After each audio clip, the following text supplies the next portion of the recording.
وَلَقَدْ أَرْسَلْنَا نُوحًا إِلَىٰ قَوْمِهِ فَلَبِثَ فِيهِمْ أَلْفَ سَنَةٍ إِلَّا 50 عَامًا فَأَخَذَهُمُ الطُّوفَانُ وَهُمْ ظَالِمُونَ۔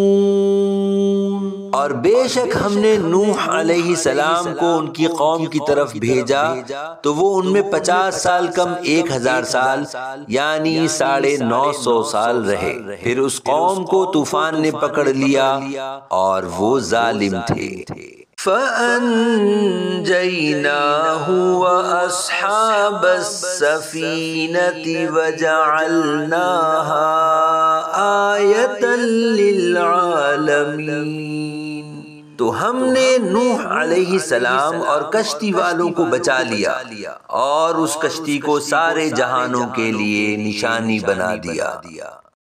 وَإِبْرَاهِيمَ إِذْ قَالَ لِقَوْمِهِ اعْبُدُوا اللَّهَ وَاتَّقُوهُ ذَلِكُمْ خَيْرٌ لَكُمْ إِن كُنتُمْ تَعْلَمُونَ۔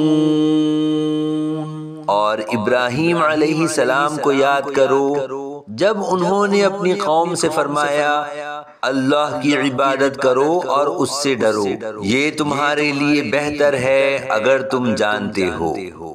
انما تعبدون من دون اللہ اوثانا وتخلقون افکا ان الذین تعبدون من دون اللہ لا یملکون لکم رزقا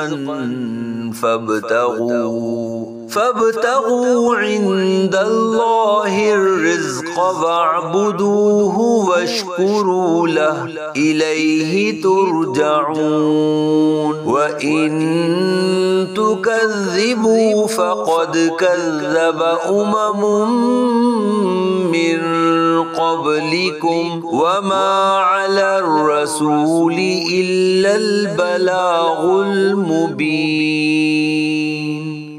تم تو اللہ کے سوا بتوں کو پوجتے ہو اور نرا جھوٹ گڑھتے ہو، بے شک جن کی تم اللہ کے سوا عبادت کرتے ہو وہ تمہارے لیے روزی کے کچھ مالک نہیں، تو تم اللہ کے پاس رزق ڈھونڈو اور اس کی عبادت کرو اور اس کے شکر گزار بنو، اسی کی طرف تم لوٹائے جاؤ گے۔